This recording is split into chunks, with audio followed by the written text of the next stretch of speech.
No operation, no pain killer. చిన్న injection ద్వారా మోకాలు మరియు నడుము నొప్పులకు దీర్ఘకాలిక పరిష్కారం. డాక్టర్ ప్రకాష్ గుడిపూడి. 18 ఏళ్ల అనుభవం, 8,000కు పైగా హ్యాపీ పేషెంట్స్. సంప్రదించండి. Allied's pain and pain management centre, Hyderabad. Join అవుతున్నారు. రైట్, దయాకర్ గారు, మీరు అసెంబ్లీ వేదికగా శ్వేతపత్రాలు విడుదల చేశారు. గత 9.5 ఏళ్లలో బీఆర్ఎస్ ప్రభుత్వం ఏం చేసింది, ఎన్ని అప్పులు చేసింది, ప్రతిదీ వివరించారు. దానిపైన వాడివేడి చర్చ కూడా జరిగింది. మీకు కౌంటర్గా ఈరోజు శ్వేతపత్రం అంటే మేము చెమటోడ్చి ఈ 9.5 ఏళ్లలో తెలంగాణ ప్రగతి కోసం ఎంతో చేశాము, చూస్తుండగా తెలంగాణకు అన్యాయం జరుగుతుందంటే మేము ఊరుకునేది లేదు అంటూ ఈ 9.5 ఏళ్లలో వాళ్ళు ఏం చేశారో ఈరోజు పవర్ పాయింట్ ప్రజెంటేషన్ ద్వారా బీఆర్ఎస్ నేతలు వివరించబోతున్నారు. స్వయంగా కేటీఆర్ వివరించబోతున్నారు. దీనిపై ఏమంటారు? గుడ్ మార్నింగ్ సతీష్ జీ, ఇద్దరు పెద్దలకు కూడా గుడ్ మార్నింగ్.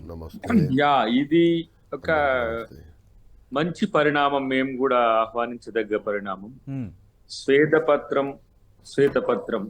అంటే శ్వేతపత్రం నడిచే క్రమంలో స్వేదం చిందించింది ప్రభుత్వమా ప్రజల, దానికి సంబంధించిన చర్చ కూడా జరుగుతుంది. ఎందుకంటే డెఫినెట్ గా ఇప్పుడు మేము అసెట్స్ అండ్ లయబిలిటీసే కాదు, డెవలప్మెంట్ మీద కూడా ఏం జరిగింది అనేది కూడా సెషన్ 2లో అంటే ఇరిగేషన్ సంబంధించి కానీ వైద్యానికి విద్యకు సంబంధించి ఇవన్నీ కూడా చర్చ వస్తుంది. వాళ్ళు చేసిన అంశాలు చెప్తూనే వాళ్ళు చేయాల్సిన మిస్ అయినవి ఏంటో, ప్రజలకు ఎందుకు దూరం అయింటో అనేది భవిష్యత్తులో ఉంటుంది.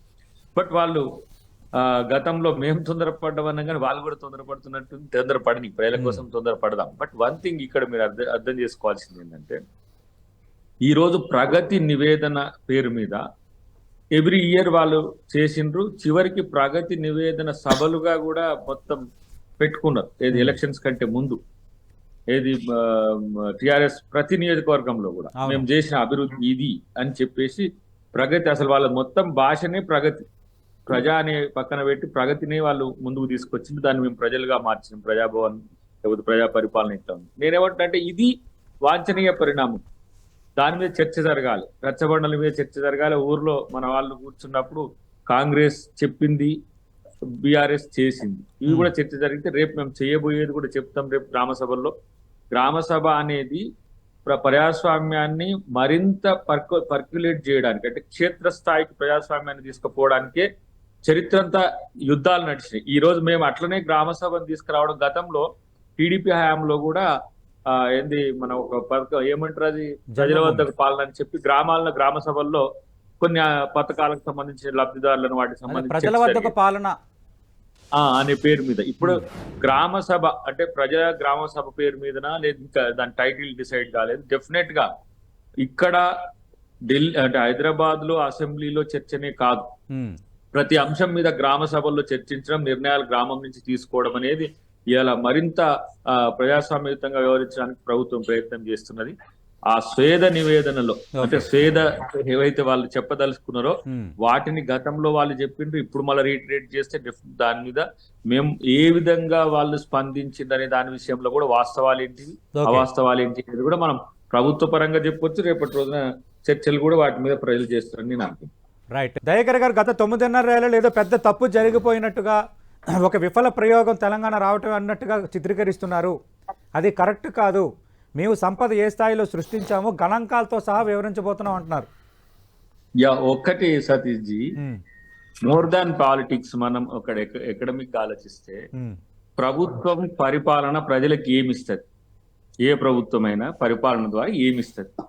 ఒకటి సామాజిక ప్రయోజనం, రెండు ఆర్థిక ప్రయోజనం, మూడవది ప్రజాస్వామ్య పాదుకొల్పడం, అంటే ప్రజాస్వామ్య దేశం కాబట్టి ఇంకా కొన్ని 2-3 అంశాలు ప్రధానమైన ఉంటాయి. కానీ మనం ఇక్కడికి పరిమితం అయితే ఇలా మీరు కొన్ని విషయాలు చెప్పడానికి లేకపోతే మా ప్రభుత్వం దాన్ని ముందుకు తీసుకుపోవడానికి ఎందుకు ఆ ప్రయత్నం చేయదు అంటే, అంతా నష్టమే జరిగిందంటే కూడా ప్రజలు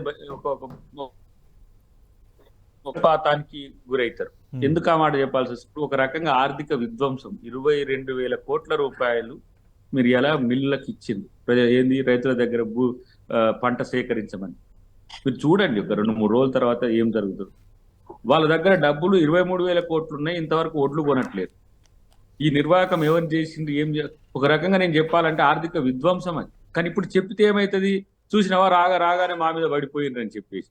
ఇవాళ రెండవది సామాజిక ప్రయోజనం, ఎప్పుడైనా నేను అంటున్న సామాజిక వర్గాలు, నేను బీసీల గురించి చెప్పిన 661 కోట్ల రూపాయలు అండి బీసీలు 50% ఉంటే మీరు ఖర్చు పెట్టి ఈ 9 సంవత్సరాల్లో. ఆ నివేదిక ఇంకా వస్తాయి మీకు బీసీ దానికి సంబంధించిన రివ్యూ అప్పుడు. మూడవది ఏంటంటే 6వ గ్యారెంటీ కాదు 7వ గ్యారెంటీకి మేము ప్రజాస్వామ్యాన్ని గ్యారెంటీ ఇస్తున్నాం, సంతోషపడుతున్న ప్రజలు. ఇప్పుడు మీరు 2 గ్యారెంటీల గురించి చెప్పిండ్రు. మహిళ ఈ రోజు ఉచిత బస్సు అనేది తాత్కాలికంగా మన మీద పడే వ్యయం ఒక సంవత్సరానికి 2,000 కోట్లు కావచ్చు కాక. మీరు చూడండి సర్ప్లస్ 22 crores వచ్చింది. మహిళలు చేయబట్టి పురుషులు ఎక్కిండ్రు. దాని తర్వాత బస్సులు 2,000 బస్సులు అదనంగా చేస్తున్నాం. అక్కడ సామాజిక నష్టం ఏంది, ఆటో వాళ్ళకి కొంత ఇబ్బందికరంగా ఉంది. వాటిని ఎట్లా మేము ఇన్సూరెన్స్ రూపంలో వాళ్ళకి ఆర్థికంగా ఏ విధంగా ఆదుకోవాలి, లేదంటే బస్సులు పెంచుతాం. ఇప్పుడు దాదాపు నేను అనుకుంటున్నా 8 నుంచి 9,000 బస్సులు మీకు 2-3 సంవత్సరాల్లో పెరుగుతాయి. ఇదేంటిది, ప్రభుత్వ రంగ సంస్థగా దాన్ని మార్చినాక దాన్ని నష్టాల ఊపిలో దించాలని లేదు. మీరు రేపు చూడండి గ్యాస్ సిలిండర్ మీకు 26-27 తారీఖు నుంచి వస్తుంది 500 రూపాయల గ్యాస్ సిలిండర్. ఒక 100 రోజుల్లోనే ఇవన్నీ కూడా అయిపోయి. నేనేమంటా మీరు ఇచ్చిన హామీలు 6 గ్యారంటీలు అమలుకు సంబంధించి ఆర్థిక పరమైన చిక్కులు ఎదురు కాబోతున్నాయన్న ఆలోచనతోనే మొత్తం అప్పుల పాలైపోయింది తెలంగాణ. అన్ని చోట్ల ఆర్థిక నష్టాన్ని మిగిల్చారు అని చూపించబోతున్నారు. ఈ కారణాన్ని రేపు పొద్దున్న చూపించబోతున్నారు. హామీల అమలుకు దీనికి లంకె పెట్టబోతున్నారు అనేది బీఆర్ఎస్ చేస్తున్న ప్రధాన ఆరోపణ. నేను చాలా స్పష్టంగా ప్రతి మీడియాలో చెప్తున్నా, వీలైనప్పుడు మీడియాతో కూడా చెప్తున్నా, ఈ పథకాల అమలుకు గతంలో రాష్ట్ర ప్రభుత్వం చేసిన అప్పులకు నష్టాలకు సంబంధం లేదు. ఆర్థిక వ్యవస్థ ఛిద్రము, ప్రజాస్వామ్య హననం గురించి ప్రజలు అనుకుంటున్న దాన్ని ప్రజల ముందు చెబుతూనే పథకాల అమలుకు నష్టం ఏంటంటే డబ్బులు లేకుండా మొత్తం వాళ్ళే గుంజేసుకొని పోయినరా ఏంటంటే ప్రభుత్వం దగ్గర దిగిపోగానే ఇన్ని రోజులు ప్రభుత్వం దగ్గర ఉన్న పైసలన్నీ తీసేసుకుని గల్లపట్టలు వేసుకొని మన XYZలు కాక చదువుకున్నట్టు ఏసీలు కుర్చీలు తీసుకుపోయినట్టు పైసలు కూడా తీసుకుపోతారా? కాదు కదా. కానీ ఇప్పుడు దాని వెంటనే అసెంబ్లీ తర్వాత అసెంబ్లీలో చర్చ జరిగిన తర్వాత మీరు ఇమ్మీడియట్ గా గ్రామ సభలు ఇప్పుడు మహిళను లబ్ధిదారులను గుర్తించాలంటే ఏడ గుర్తిస్తారు సార్? పేపర్ల మీద గుర్తిస్తారా? ఎవరు ఎలిజిబిలిటీ అనేది BPL నుంచి మొదలు పెడితే ఎక్కడి వరకు ఇవ్వాలనేది 2,500 రూపాయలు మహిళకు మహాలక్ష్మి పథకం ఇవ్వాలి.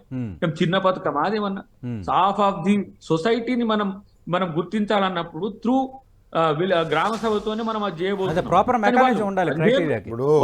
100 రోజుల్లో జరగాల్సిన గ్యారెంటీలకు సంబంధించి ఆల్రెడీ 2 జరిగినాయి. ఇంకా 4 కూడా 8 ఉంటాయి. కొంతమంది నిరుద్యోగ భృతి లేదు, కాంగ్రెస్ పార్టీ ప్రభుత్వం మోసం చేసింది. ఇప్పుడు నిరుద్యోగ భృతి కాదు, రైతులకు 2 లక్షల రుణమాఫీ అనేది కూడా మీకు బయట చర్చ జరగకపోయినా మన విధానాల్లో ఉంది. మీరు అంతర్గతంగా ఏది మేనిఫెస్టోలో ఉన్నాయి. ఇప్పుడు ఎందుకు మొన్ననే 19,000 కోట్లు చేసిండ్రు వాళ్ళు, ఏది మొన్న ఒక 3 months బ్యాక్. ఇమ్మీడియట్ గా మనం రైతు రుణమాఫీ చేయాలంటే మినిమం ఒక ఎకనామిక్ ఇయర్ గ్యాప్ ఉండాలి. కానీ దాన్ని ఇంకా ప్రీపోన్ చేసి బడ్జెట్ లో పెట్టి RBIని ఒప్పియాలి. ఊరికనే కాదు కదా, ఎట్ ఏ టైం 1 year లోపే ఒక్క నిమిషం నేనేమంటున్నా, ఇవాళ 1-2 సార్లు 25,000 నేను మాట్లాడుతా దయాకర్ గారు, ఒక నిమిషం మీరు చెప్పింది 2 lakhs చేస్తుంది. ఒక్క నిమిషం దయాకర్ గారు, పదే ఆర్థిక విధ్వంసం అని ఒక కలరింగ్ ఇచ్చే ప్రయత్నం చేస్తున్నారు. ఆ విషయం ఆ మాట వెనక్కి తీసుకోవాలి అంటున్నారు శ్రీధర్ రెడ్డి గారు. రెండోది శ్వేతపత్రం రిలీజ్ చేశారు, సంతోషమే. బట్ కేంద్ర ప్రభుత్వం గత 9.5 ఏళ్లలో ఏం చేసింది, తెలంగాణకి ఎన్ని నిధులు వచ్చాయన్న దాన్ని కూడా పొందుపరచాలని బీజేపీ డిమాండ్ చేస్తుంది. ఇప్పుడు శ్రీధర్ రెడ్డి గారి చర్చ డిమాండ్ అయినా లేకపోతే వారి గత ప్రభుత్వం యొక్క డిమాండ్ అయినా ఆర్థిక విధ్వంసానికి నేను కొన్ని అంశాలు చెప్తా, వారిని సమాధానం క్విక్ గానే ఏదో సుదీర్ఘ చర్చ కాకుండా. ఇప్పుడు విఠల్ గారు చెప్పింది 1,49,000 కోట్ల ఖర్చు పెట్టి 1,00,000 ఎకరాలకు నీళ్లు ఇవ్వడం అనేది ఏ రకమైన ఆర్థిక పొదుపు? మీరు ఆ 1,49,000 కోట్లతో నేను 15 లక్షల సామాజిక ఇండ్ల పథకం ఇందిరమ్మ ఇండ్లు కట్టుకుంటుంది. రెండవది 72% మంచి సురక్షిత నీరు ఉన్నదని చెప్పి కేంద్ర ప్రభుత్వ నివేదికలు ఉన్నా 55,000 కోట్ల పెట్టి మిషన్ భగీరథ తీసుకొచ్చింది. ఇలా ఇంకోటి చెరువుల తవ్వకం, ఏది మిషన్ కాకతీయకు సంబంధించి, అది చరిత్ర నుంచి ఉద్యమ డిమాండ్ గా ఉన్నది. దాన్ని చేయడాన్ని కూడా వ్యతిరేకించాం. కానీ ఎర్త్ మూవింగ్ పేరు మీద ఎంత క్యూబిక్ మీటర్ మట్టి తీసింది తెలియదు, కానీ 45,000 కోట్ల రూపాయలు ఇలా ప్రజాధనం దుర్వినియోగం అయింది. అంటే ప్రధానమైన అంశాలు మీకు చెప్తున్నా. ఇలా మీరు చూడండి, 2 పథకాలు వాళ్ళు ప్రెస్టేజియస్ గా తీసుకున్నారు. ఏది రైతు బంధు విషయంలో ఇలా రైతులకు మేము రైతు బంధు ఇవ్వమన్నాం వాళ్ళ ప్రభుత్వంలో. ఇలా మేము వ్యవసాయం చేసే రైతులకు రైతు భరోసా ఇవ్వబోతున్నాం 15,000 రూపాయలు. దీన్ని తేల్చాల్సింది అసలు నేను మామూలుగానైతే ముఖ్యమంత్రి గారికి మిగతా పెద్దలకు నేను ఒక నివేదన చేసిన ఏమని, ఇది కూడా హౌస్ లోనే చర్చించమని. వాస్తవానికి ఒక రోజు ఎక్స్టెండ్ చేసుకొని 27-28 ఉంటుందో లేదో తెలియదు, కానీ రైతు బంధు మీద ఆల్ పార్టీ యొక్క ఏకాభిప్రాయం తీసుకోండి. భూమికి ఇద్దామా, రైతుకి ఇద్దామా, కౌలు రైతు విషయంలో కూడా తేల్చండి సభ. తేల్చితే ఏమవుతుంది, గ్రామ సభలో ఈజీగా అయిపోతుంది, చర్చ జరుగుతుంది. దీనివల్ల ఏమవుతుంది, నేను వెంచర్లకు, రియల్ ఎస్టేట్ వ్యాపారులకు, కార్పొరేట్లకు, లేకపోతే ఫిల్మ్ సిటీలకు 1000 ఎకరాలు ఉన్న వాళ్ళకి ఇవ్వడానికి ప్రజలు ఇష్టపడట్లేరు, మీరు కూడా ఇష్టపడలేదు. గతంలో కేటీఆర్ గారు కూడా అన్నారు ఆ మాట. కాబట్టి మనం వ్యవసాయం చేసే రైతుకి ఇవ్వాలని ఒక ప్రాతిపదిక చెప్తే, రైతు భరోసాకు పైసలు లేవని కానీ, రైతు భరోసాను వ్యతిరేకించాలని కూడా మేమేం లేదే. రెండవది అతి ముఖ్యమైనది నేను చెప్తున్నా, అంటే దయాకర్ గారు ఇది మీరు చాలా ఇంపార్టెంట్ పాయింట్ రేజ్ చేశారంటే, త్వరలో రైతు భరోసాకు సంబంధించి ఏమైనా సీలింగ్ పెట్టబోతున్నారా, ఒక క్రైటీరియా పెట్టబోతున్నారా 5 ఎకరాలని అట్లా? అది నేను సభలో చర్చకు పెట్టండి. విపక్షాలకు ఇప్పుడు బీఆర్ఎస్, నేను ఒక మాట చెప్తున్నా, ఓటమి కూడా బాధ్యతతో కూడిన ఓటమిని ఇచ్చిండ్రు బీఆర్ఎస్ కు. ఏదో అల్లాటప్పగా 10-12 సీట్లు ఇచ్చి మీరు మైనారిటీగా ఉండమని చెప్పలే ప్రజలు. ప్రభుత్వాన్ని ఇస్తూనే మీరు ప్రజల పక్షాన కొట్లాడండి అని 39 మంది ఎమ్మెల్యేలు ఇచ్చింది. అందుకనే బాధ్యతాయుతమైన ఓటమి వాళ్ళకు, అంటే ఓటమితో బాధ్యత పెరిగింది.